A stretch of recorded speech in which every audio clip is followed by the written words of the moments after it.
क्या आपका ये सवाल है कि एवरी मंथ हमारी लाइफ में इतनी सारी चीज़ें होती हैं एंड कैसे उनको जो हमारे फंड्स हैं उससे मैनेज किया जाए, या मिसमैनेजमेंट है उसका, वहाँ पे कोई प्लानिंग नहीं है।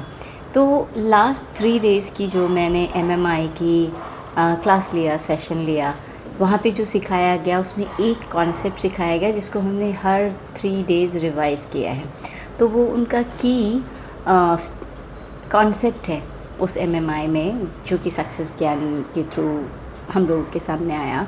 और उसमें उन्होंने हमें मनी मैनेजमेंट सिखाया। और मनी मैनेजमेंट की जब हम बात करते हैं तो कई बार हमें ये नहीं पता होता कि कितना पोर्शन किस चीज़ पे डेडिकेट करना चाहिए।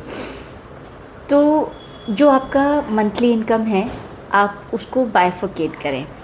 कैसे बाइफरकेट करेंगे? सबसे पहला 55% आपकी जो रेगुलर रनिंग कॉस्ट होती है, आप जो भी चीज़ें उससे घर को रन करने के लिए करते हैं, उसमें आपकी ट्यूशन, स्कूल, रेंट और ईएमआई एंड ग्रॉसरी, वो सारा आ गया। एंड 10% जो है वो जो आपका लॉन्ग टर्म स्पेंडिंग सिस्टम है उसके लिए। सो फॉर एग्ज़ाम्पल, अगर हमें कोई बिग हाउस बाय करना है, बिग कार बाय करनी है, या एजुकेशन प्लान करनी है अपने किड की, तो 10% उसके लिए हम एक पोर्शन अमाउंट डालते हैं, 10% एवरी मंथ। एंड अनदर 10% आपका जाएगा आपकी सेल्फ एजुकेशन। क्योंकि अगर आप देखें तो हम लोगों का जो एजुकेशन है वो हमेशा कॉन्स्टेंटली चलते रहना चाहिए। किसी को प्रॉब्लम है मनी कैसे मैनेज किया जाता है, किसी को प्रॉब्लम है इन्वेस्टमेंट कहाँ पे करनी चाहिए, किसी को प्रॉब्लम है जो वेल बीइंग होती है वो नेक्स्ट लेवल पे लेके जानी है। तो 10% खुद को एजुकेट करने के लिए हर मंथ आपको सेपरेट करना है। 5% giving, serving, charity.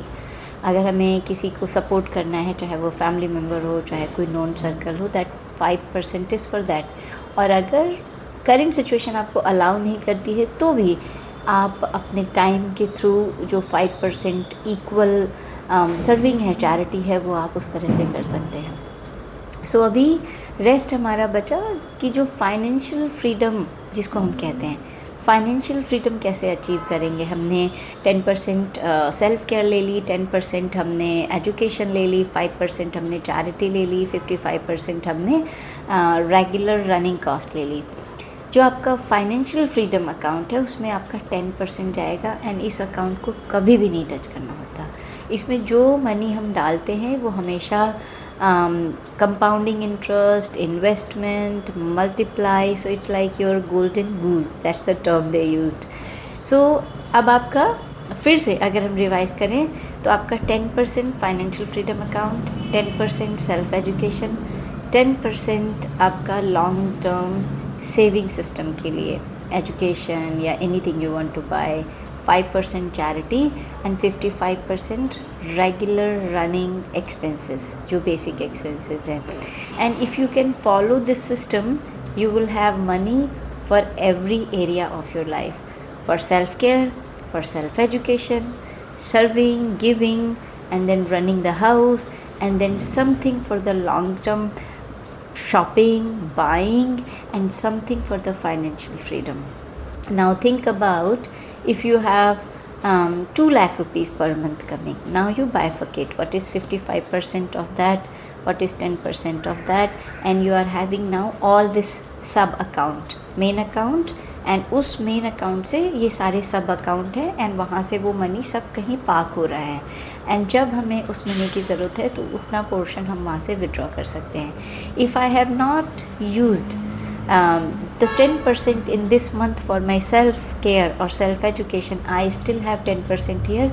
Next month I can use the double, 10% next month and 10% of this month.